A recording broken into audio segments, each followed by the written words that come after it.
อันน่ะอ้ายเคยได้ยินว่าได้ยินบ่ดีว่าจะได้ผัวบ่ อยากได้แต่บ่มีไผเอาเลย เป็นจังได๋คืออยากได้ผัวแต่น้อยแท้ฮะ เอาผัวแต่น้อยแท้น้องอยากได้ผัวแหละเพราะว่าอยากได้ผัวแหละบ่ยันทุกข์บ่ ยามเฮือนแหละทุก คือได้ผัวแต่น้อยแท้ซะ มันไม่เห็นหมู่เอาผัวเลยอยากได้นำหมู่บ่ โอ้ยสร้างว่าพี่น้องเนาะ19 ปีแล้วว่ะ โดย 19 ปียังได้ผัวแล้วพี่น้องเว้ยคนใส่กาวบ่คนลาวใส่กาวบ่ เอาหมด เอาเบิดเลยบ่ได้ติเนาะค่าดองเท่าไหร่ค่าดอง ค่าดอกประมาณ30ล้านนั่นแหละ ค่าดอง30 ล้าน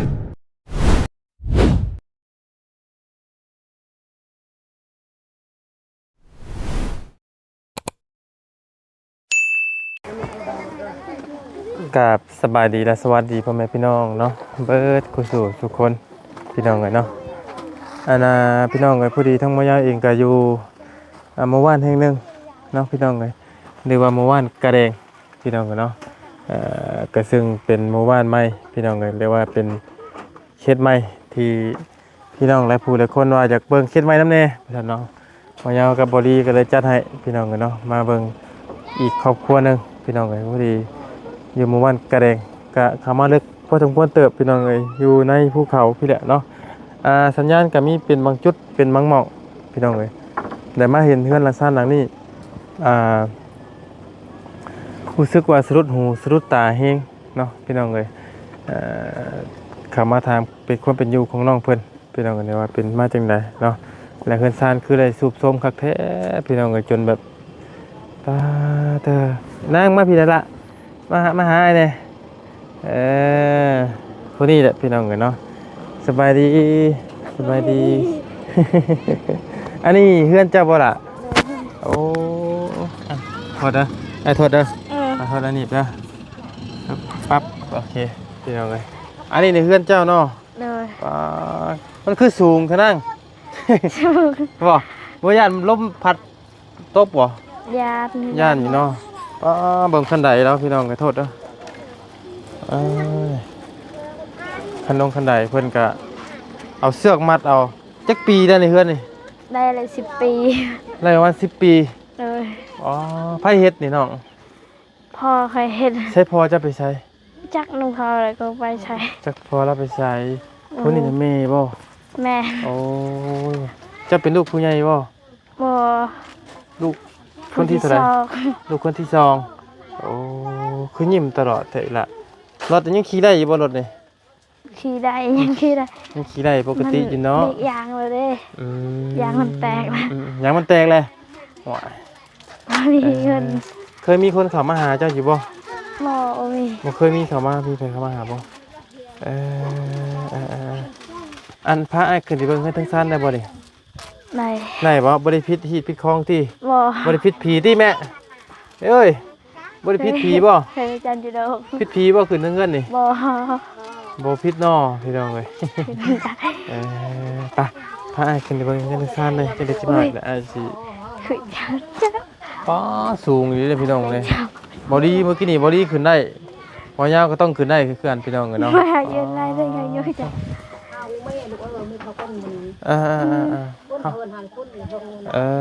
เดี๋ยวเราคุยกับน้องคนก่อน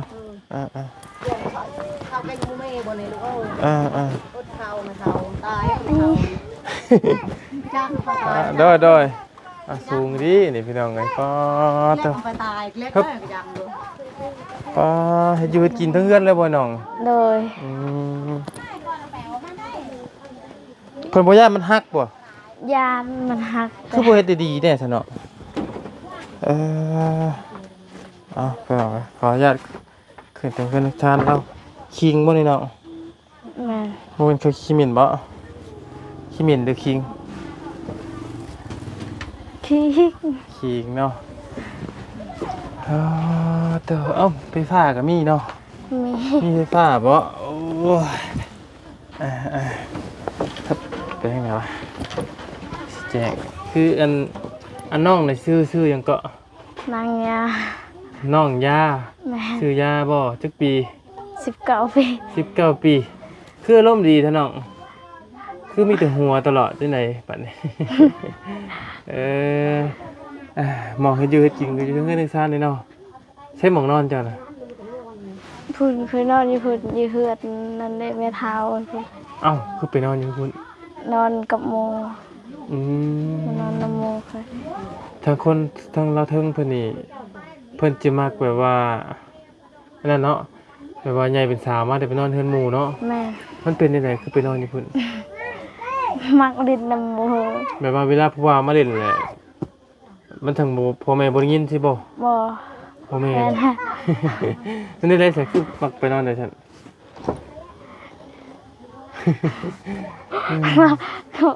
ว่าเป็ด ว่าบ่เป็น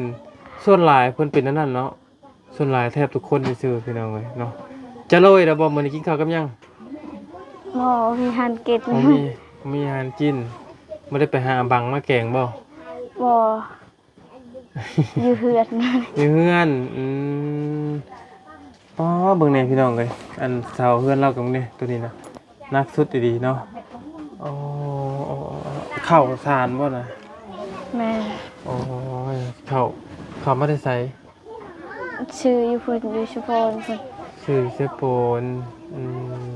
19 ปีอยู่ร่วมกันจะคนจะเกินหนังนี่นะ 8 คน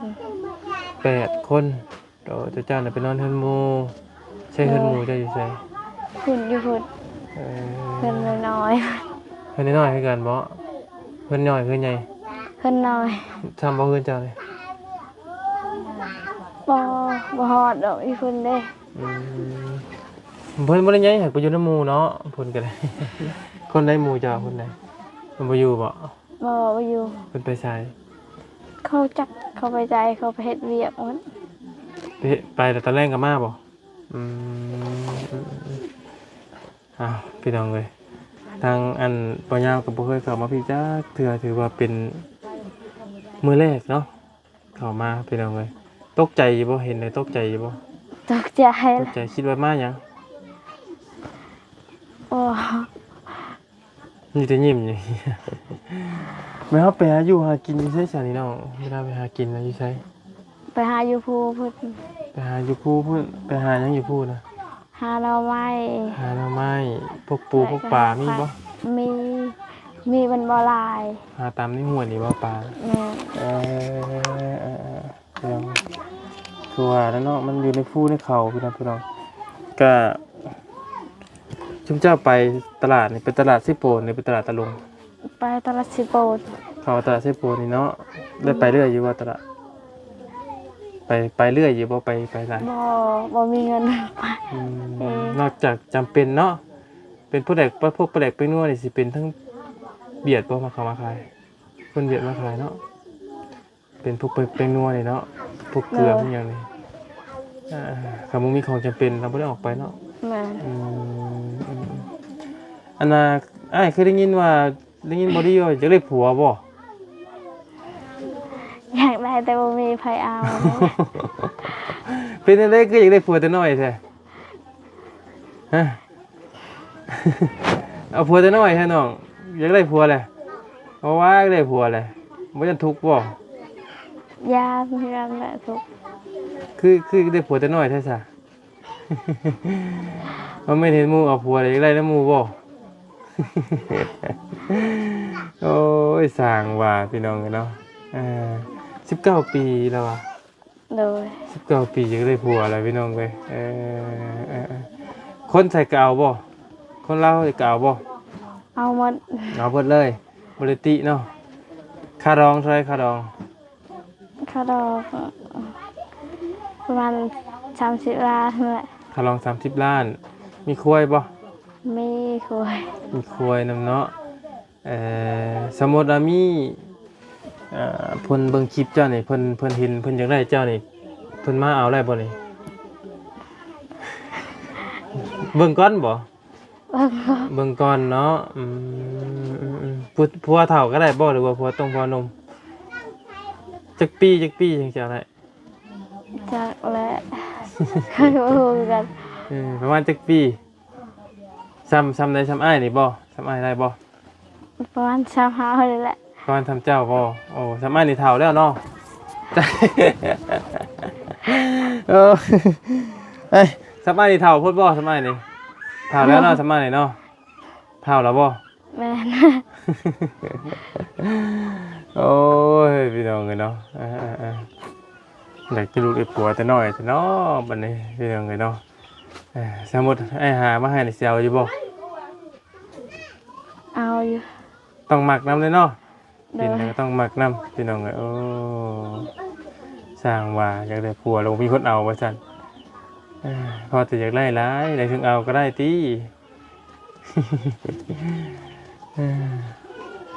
แล้วเฮาไปนอนเฮือนหมู่น่ะข้าวน้ำจำปาน่ะเฮากินอยู่ไสเฮากินอยู่เฮือนนี่ก่อนบ่ กินอยู่เฮือนนี่ เฮามากิน แล้ว อยู่ กินละก็ไปนอน อืมพัดลมก็บ่ได้มีเนาะ บ่มีหยังก็บ่มีหมด มีแต่เดี๋ยวนะมีอีหยังบ่ โดย ใครอยู่มันอยู่เทิงภูมันเย็นอยู่บ่กลางคืน กลางคืนบ่ ร้อนด้วยกันบ่ นอนเกิด กลางคืนก็ยังร้อนอยู่โอ้กลางคืนก็ร้อนนะพี่น้องเนาะ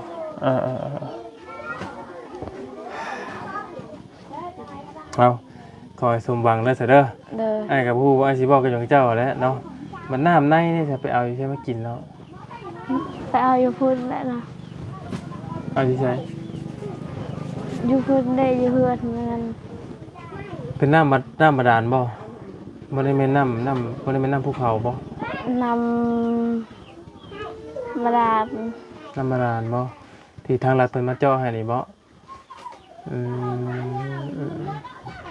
จ้าพี่น้องหมอแหกต่อยกระโปะแล้วก็มีแค่นี้แหละพี่น้องเนาะมีอันนั้นบ่ใส่ถ้วยบวงมีจักอัน โอมีหมด มีแต่หมอน้อยๆเนาะ มีแต่สองนี้แหละ นอนกลางค่ำกลางคืนเจ้าบ่ย่านบ่นี่เอาตรงเนาะเบิ่นโตเพื่อนบ่ ยาเถื่อนแหละ เคยมีบ่คนโตเพื่อนนี่ มี มีบ่เฮ็ดได้ได ลื้อเด้เนาะย่างไปย่างมาแล้วก็ตกเลยเนาะน้องบ่ ลาด หลานตกตุยเลย ตกอยู่กลางคน ตกหลุมเลย เป็นหยังบ่ ว่าเป็นหยัง บ่เป็นหยังเลยเก่งแท้อ่ะตอนนี้นี่คัดสนในเฮือนในซ่านเจ้านี่แม่นหยังล่ะ โอ้ โอ้โหคัดสนไปว่าอ้ายทำมาอ้ายพอซอยได้เจ้าจะให้อ้ายซอยหยัง เขาอยากได้เหือ อยู่ในเฮือนที่ขี้ดินเด้อขี้ดินไผขี้ดิน คิดว่ามีแต่ซ้ำนี้แหละ ขี้ดินเจ้าพ่อแม่เจ้าเองบ่ แม่ ผ้าห่มหนาแพรก็มีพอทำนี่เนาะเสื้อผ้าหนาแพรก็พอมีได้ใส่อยู่บ่ บ่มีหมด เสื้อผ้าก็บ่มีเลยพี่น้องเนาะกระปาบเราเป็นอยู่พี่น้องซื้อน้องหยังก็ น้องยา น้องยาเนาะหากว่าหยังเพิ่นก็อารมณ์ดีเลยพี่น้องว่าหยังก็หัวยิ้มแย้มแจ่มใสดีเนาะเป็นคนบ่เครียดนะบ่เครียดอยู่บ่ บ่โอเค มีแต่ ฉั ยิ้ น ม เพราะว่าเขาเว้ามีเขายิ้มตลอด เจ้าบ่ต้องย่านอ้ายเด้ออ้ายมาดีเด้ออ้ายมาแต่เซโนเคยมีใครเข้ามาอยู่บ่อยู่บ้านเจ้านี่ บ่มี เคยมีคนมาแจกเครื่องแจกของอยู่บ่ บ่าวเป็นเลียนเคยแจกของอยู่นี่ เคยมีบาวินดี้มา แม่ แต่ว่าเราบ่เคยมาเฮือนเจ้า บ่เคย ว่าไงบาวินดี้เนี่ยเคยเข้ามาแจกเสื้อผ้าหน้าเพชรอยู่ในกินเพิ่นเข้ามาตรนนะบ่ ดนแล้วเขามา เพิ่นบ่ได้เข้ามาว่าช่วงนี้ บ่ช่วงนี้เขาบ่เข้า บาวินดี้กับหมู่อ้ายนั่นแหละรู้จักกันอยู่แต่ก็บ่ถึงว่าเชิงว่าสนิทกันปานใด โดย ก็กลุ่มเฮ็ดเวียก YouTube คือกันเนาะแล้วเขาไม่เทื่อนให้ไผอยู่บ่ บ่ มีแต่มาแจกเครื่องแจกของ มีแต่ เนาะ แจกเครื่อง เรามาเรื่อยอยู่บ่ตอนนี้แต่เรามาจากเทื่อ เราจักแหละโอ้โห แต่ฮู้จักเราเนาะแต่ฮู้จักอยู่สิเนาะก็เลยบ่ย่านปานใดเนาะถ้าคือบาวินดี้บ่เคยว่าเขามาเจ้าก็สิย่านอยู่นี่แม่นบ่นี่ ยา เอ้พี่น้องเลยเนาะน้องเพิ่นอยากได้เฮือนพี่น้องเลยเนาะน้ำในก็เอาไปเอาน้ำบาดาลมากินกระตุกนี่กระตุกยังน้องอันนี้มันก็สะอาดอยู่บ่กระตุกน้ำกินเจอกินเลยบ่นี่นะแบบนี้นี่อันนี้นะกินเลยบ่ กินเลย ยกกินเลยบ่ ยกกิน บ่ได้มี เลย บ่ได้มีจอกมีหยังเลย บ่เฮ้ยมัน อ้าวคือบ่ใส่จอก บ่มีจอกบ่มียังบ่มีมัน พามันไปใส่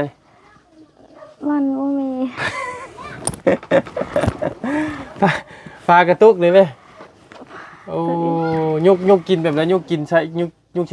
เอือกเลยลองยกกินมั้งดูฮะยกกินแบบไรยกกินแบบชั้นเลยอิ่มมันจะกินแล้วอีกมันไม่ว่ามันกินบ่เป็นตะอิ่มแต่ต้องขี่สมิกแต่เขาอยากน้ำอย่างงี้ไงบ่สมัครน้ำบ่ กินแบบนี้เลย อัดกระตุกอย่างน้องนี่มันเป็นกระตุกอีหยัง โอ้โห นี่มันเขียวจริงมันเขียวมันบ่สะอาดนะนี่แหละจำเจ้าทำมักเป็นอันเป็นนิ่วกินน้ำบ่สะอาดเนาะไปลองเนาะเหมือนซานเพิ่นกันยังดีแต่ว่ามีไฟฟ้าใช้เนาะ โดย ปัดไฟฟ้าได้มีแตลอดนะบ่ มีแต่รถเลย เท่าไรไฟฟ้าเขาอยู่บ้าน บ่ฮู้ตอนทางยังน้อย พ่อแม่เอาเขาแต่น้อยพุ่นบ่ แม่น โอ้คือบ่ให้พ่อเฮ็ดใหม่ซะเฮือนนี่ พ่อบ่อยากเฮ็ดเด้ เป็นหยังพ่อคือบ่อยากเฮ็ด จักเอาครับ ซ่อมแซมให้มันนอนดีๆกว่านี้บ่ได้บ่ สาดพื้นเดียวพี่น้องกันเนาะแล้วก็หมอน2อันหมอนเหละเพิ่นนี่นอนแบบบางคนก็บ่ได้มีหมอนเลยบ่นี่ บ่บ่มี นอนแบบนอนแป้นเลย บ่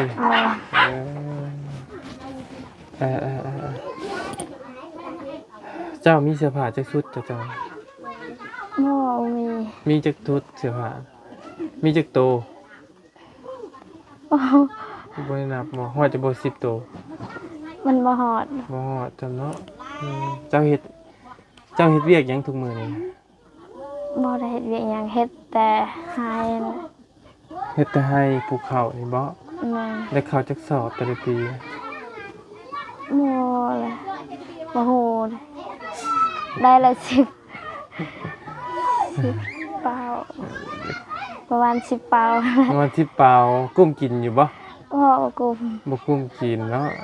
เจ้าไปซื้อข้าวสารเนาะบัดนี้ไปรับจ้างบ่รับจ้างรับบ่ายอะเนาะ แม่ มีแต่ไปรับจ้างเสียหยามันไปรับจ้างหรือว่าหาได้ขายบ่พอได้ซื้อข้าวกินนะ มีคนจ้างแล้วก็ไปทำงานแล้วก็ซื้อข้าวกิน มีไปจ้างหยังเฮ็ดอันนั้นลักๆนี่เจ้าเฮ็ดเวียกหยังลักๆนี่บ่ได้เฮ็ดหยังบ่ บ่ได้เฮ็ดหยังมีแต่เฮ็ดให้ แม่นบ่ไทยเด้อเจ้าเลย บ่แม่น ของพระเจ้าบ่ ของเขามันบ่มีดินแทน อยากเลี้ยงเฮือนพี่น้องทั้งน้องเพิ่นก็เนาะเฮ็ดแต่อ้ายกับบ่ฮู้ว่าสิแนวใดแล้วมาสัมภาษณ์ได้มื้อนี้ก็บางเทื่อมีผู้ใหญ่เพิ่นเนาะบางเทื่อมีผู้ใหญ่ FC เพิ่นเห็นน้องเพิ่นจักสิได้ช่วยก็มีเนาะเจ้าเคยเห็นอ้ายอยู่บ่ บ่เคย บ่จักตาบินดีบ่ แม่ จักไปอีกแน่ บ่จัก บ่าวลีกินนี่ก็บ่จักบ่บ่ได้ตุ้ยกินนี่นะบ่จักบ่ บ่ อ๋อบ่จักพี่น้องกันเนาะคือว่าในบ้านเราก็บ่ค่อยอยากมีสัญญาณมีเป็นบางจุดเนาะขอมาหาเจ้านี่พ่ออยู่เฮือนตลอดบ่บางมื้อก็บ่อยู่เนาะ แม่ บางมื้อก็อยู่มื้อก็บ่อยู่พี่น้องกันเนาะอันนั้นแหละมีแต่อ้ายก็บ่มีหยังหลายหรอกมาเยี่ยมมายามซื่อๆเด้อ เลย มีแต่ว่า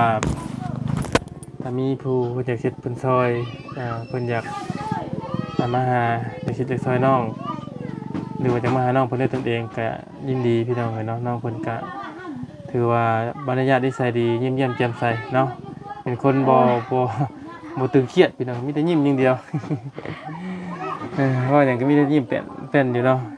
มีเงินติดตัวเท่าไหร่ตอนนี้ บ่มี บ่มีเลย บ่มีเลย ทาวบานแล้วเราให้บ่ บ่มีบ่าว บ่อันบอดี้ให้กินนี่เท่าไหร่ก็ บ่ได้พอให้ล้านหนึง หึ ล้าน ไผเอาให้ล้านหนึง บ่าวเป็นที่ บ่วิลลี่เคยเอาเงินให้เจ้าบ่ฮะ ล้านหนึงเคยเอาให้ อ้าวเจ้าคือว่าเจ้าบ่เราบ่เคยมาหาเจ้าซะฮ่าตัวกันแล้วบาดเลยพี่น้องเอ้ยบ่ได้ว่าง่ายๆบุญบินดี้เคยมาหาเจ้าบ่บินดี้เคยถ่ายทำเจ้า เค บ่ ย เคยอยู่โอ้เพิ่นเราเคยเอาเงินให้ล้านหนึงนี่เมื่อกี้นี่ว่าน้ำอ้ายว่าเราบ่เคยมาตัวกันแล้วหมอนี่ พ่อเคยบ่พูดชาลาเขาได้ บ่ฮู้ภาษาลาว แม่ เอาพี่น้องเลยป้าฉันนั่นแล้วเดี๋ยวอ้ายสิเอาเงินให้พอได้ซื้อเอาเผื่อเป็นนัวได้ถัดเด้ออ่ะ เด้อ มุกกับใจละลาย ขอบใจ เนาะอยากได้ผัวเนาะ เอาซะโอเคเนาะมีแต่นั่นแหละเนาะถือว่าทางบ่เป็นดีเคยมาเยี่ยมมายามเจ้าแล้วเนาะเคยมาเนาะเคยมาแล้วเมื่อกี้นี่บอกกับอ้ายว่าบ่เคยมาความลับบ่มีโลกรุดปากเจ้าของบาดนี่พี่น้อง ป้าสายดีมีแห้งจะเด้อไอออกมาป้าก่อนเด้อดีมีแห้งสบายดีก่อนซะสบายดีเด้อสบายดีโอเคพี่น้องกันเนาะไป้ามาขอไม้ขอไม้ขึ้นเลยไม่ในคอจ้ะโอเคปีหมดเลยโอเคไป้าฮึบตกครับเว้ย